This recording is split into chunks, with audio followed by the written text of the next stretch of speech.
Oke, assalamualaikum warahmatullahi wabarakatuh. Jumpa lagi bersama channel saya, Filialah. Di kesempatan video saya kali ini, saya akan membahas mengenai sisip tanam di perkebunan kelapa sawit ya. Jadi mengenai sisip tanam ini sangat baik sekali, sangat rekomendasi. Jadi sembari kita menunggu dari hasil sawit yang kita tanam, kita melakukan sisip tanam ya. Tapi perlu diingat untuk rekan-rekan, jangan sampai asal-asalan untuk sisip tanam di perkebunan kelapa sawit. Takutnya nanti malah menghambat pertumbuhan dari sawit yang kita tanam ya. Artinya kalau ada niatan untuk sisip tanam ini, carilah tanaman yang untuk hasil panennya ini tidak sampai menaun ya. Contohnya seperti palawija, kemudian sayur-sayuran, itu sangat rekomendasi sekali. Kalau sampai rekan-rekan tanam yang ekstrim seperti pisang, kemudian pepaya, kemudian pinang, kemudian singkong, itu kurang rekomendasi ya. Ditakutkan nanti pertumbuhan sawitnya akan terganggu karena fotosintesis dari sinar matahari kurang, tidak sampai mengenai dari dedaunan kelapa sawit yang kita tanam ya. Itu kurang dianjurkan untuk sisip tanam yang membahayakan bagi pokok sawit kita ya. Jadi kalaupun ada niatan sisip tanam, silakan tanam kacang-kacangan, kemudian sayur-sayuran, cabai, tomat, ataupun yang ramah ya dengan kelapa sawit kita. Jangan sampai nanti kita sisip tanamkan dengan tanaman yang hasilnya menaun. Kalaupun singkong ini sebenarnya apa ya, jangan sampai terlalu dekat untuk jaraknya dari pokok sawit yang sudah kita tanam ya.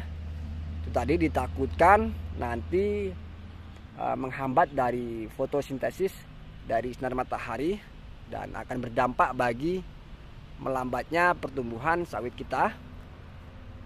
Dan selanjutnya untuk singkong ini, jangan sampai nanti setelah tanam kita tanam lagi ya. Itu akan lebih ekstrim lagi, akan lebih parah lagi menghambat pertumbuhan dari sawit kita. Jadi setelah tanam, sawit ini biasanya ditanam di usia 1 tahun, kemudian kita sisip tanamkan dengan singkong, masih sah ya, masih sah untuk 1 kali putaran panen saja. Jangan sampai diulang-ulang sampai 2-3 kali, takutnya nanti akan dampaknya pada pokok sawit kita ya, akan lama untuk pertumbuhannya. Jadi rekan-rekan, kalau memang mau sisip tanam, mau membuat kesibukan sembari menunggu hasil dari pokok sawit kita, carilah sisip tanam yang ramah untuk pokok sawit kita ya.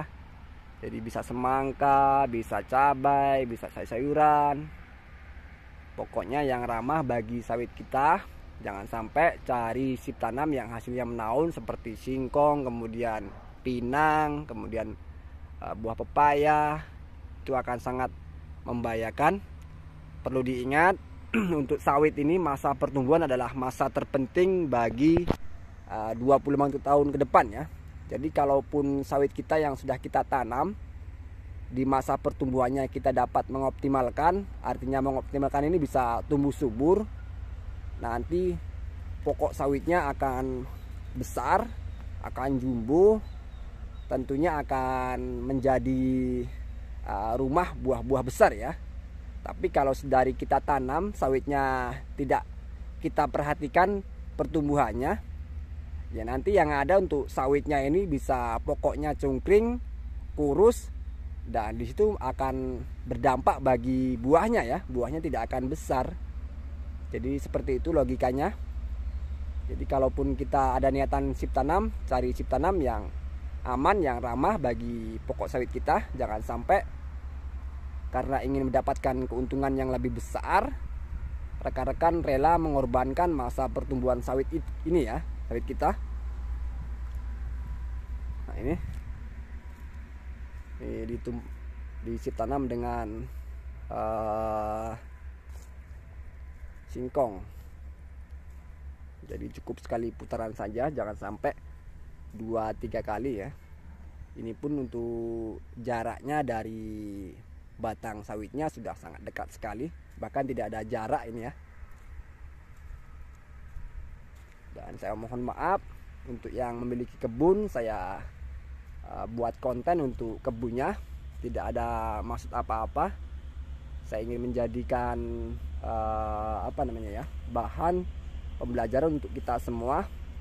Mudah-mudahan dalam sharing kita, dalam video saya ada pengetahuan, ada wawasan. Jadi untuk rekan-rekan bisa tambah tahu tentang sip tanam ini ya.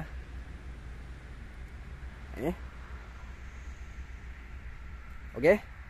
Mungkin tidak banyak yang bisa saya sampaikan dalam video saya ini. Dan untuk rekan-rekan yang baru memulai untuk tanam sawit, ada niatan tanam sawit, belum terlaksana, saya doakan segera terlaksana dan cepat mempunyai kebun sawit ya. Dan barangkali juga ada yang sudah tanam, saya doakan untuk perkebunan kelapa sawitnya, pertumbuhan sawitnya subur, tidak ada hama, kemudian nanti hasil panen selalu melimpah ya. Oke, saya ucapkan terima kasih dan saya ucapkan mohon maaf apabila dalam sharing saya ini ada kata-kata yang kurang benar, ada kata-kata yang kurang pas, saya ucapkan mohon maaf. Dan apabila masih ada pertanyaan tentang video saya mengenai sip tanam ini, silakan tulis di kolom komentar. Jika ada waktu saya akan jawab. Kalaupun nanti jika ada rekan-rekan ada masalah, kalaupun bukan saya yang menjawab komentarnya, pasti ada juga rekan-rekan yang lain yang mengetahui tentang dunia sawit ya. Kita jadikan di dalam video ini tempat sharing bersama, tempat belajar bersama. Tidak ada guru di sini ya, semua sama-sama belajar. Oke, saya tutup. Assalamualaikum warahmatullahi wabarakatuh.